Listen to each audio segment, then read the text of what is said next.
ஆண்டவரும் உலக இரட்சகருமாக இயேசு கிறிஸ்துவின் இனிய நாமத்தில் யாவருக்கும் என் அன்பின் காலை வாழ்த்துக்கள்.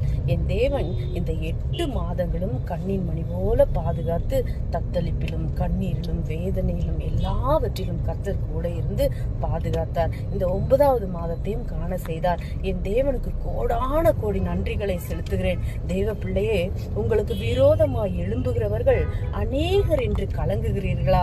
பொய் சாட்சி சொல்லுகிறவர்களும் உங்களுக்கு விரோதமாய் சீறுகிறவர்களும் எழும்பி இருக்கிறார்களா? உங்களுக்கு விரோதமாக ஒரு பாளையம் இறங்கினாலும் பயப்படாதிருங்கள். கர்த்தரை நம்புகிற உங்களுக்கு விரோதமாய் எழும்புகிறவன் என்று தமது வலது கரத்தினால் தப்பித்து ரட்சிக்கிறார். உங்களோடு இருக்கிறவர் பெரியவராயிருக்கிறார். அவருடைய அதிசயமான கிருபைகளை விளங்க பண்ணுகிறார். நீங்கள் வெட்கப்படுவதில்லை. நினைத்த காரியம் வாய்த்திடாமல் வாடி போனாயோ? பாரங்கள் மலை போல் குவிந்ததாலே பயந்து போனாயோ?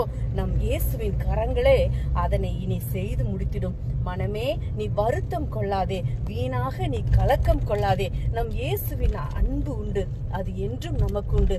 தேவன் தாமே உங்கள் யாவரையும் ஆசீர்வதித்து வழி நடத்துவாராக. ஆமேன். அல்லேலூயா. Praise God.